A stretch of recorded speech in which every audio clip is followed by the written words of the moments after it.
kasagutan sa mga problema natin usually is nandyan lang sa ating harapan, staring at us, no?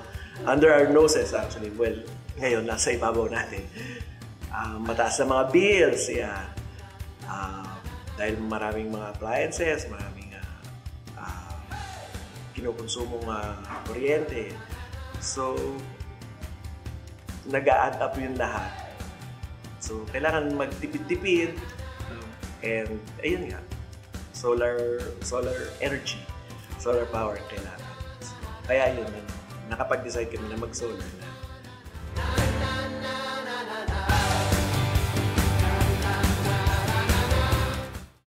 Siyempre, yan nanay, lahat naman ng mga nanay, gano'n na meticulosa, na susuriin lahat, sisihin lahat, as any consumer should be, di ba? Dahil gano'n naman talaga lahat. And kung Go Solar ang nakapagtiyaga, nagtiyaga, di ba? Nagtiyaga na bumalik sa amin na makipag-usap. Kaya alam namin na pagka ganun merong ganung klaseng mga tao sa isang company, so magandang company siya, di ba?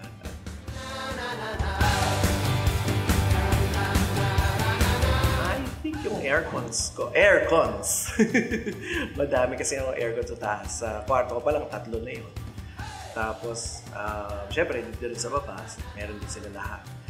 And ako kasi personally, lalo sa work ko, di ba? Nasa barangay ako lagi, araw-araw. Mainit sa workplace ko. So, I make sure na when I come home, hindi naman mala-Elsa yung bahay. Pero yung comfortable ba na galing sa init, syempre gusto mo mapahinga.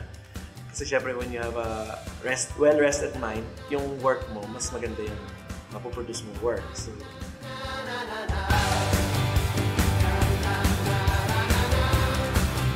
expectations ko actually, yung mawala na kaming babayaran sa kuryente, mga ganon. Bumaba naman yung kuryente. Bumaba talaga yung binayaran namin sa kuryente. At dahil dyan, let's party!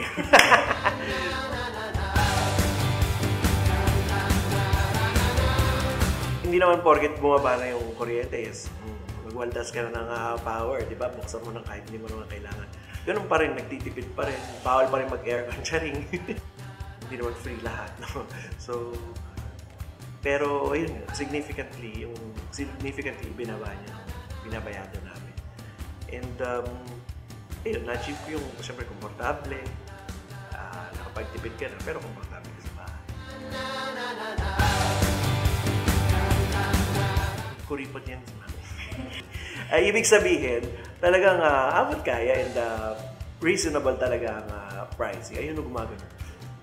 Sabi ni Ma'am.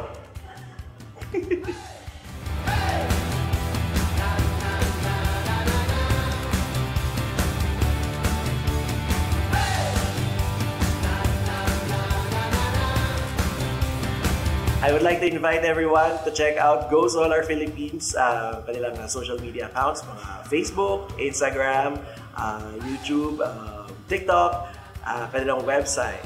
Sa Go Solar Philippines, brighter future, one roof at a time. Okay na yung roof namin, roof nyo na naman next.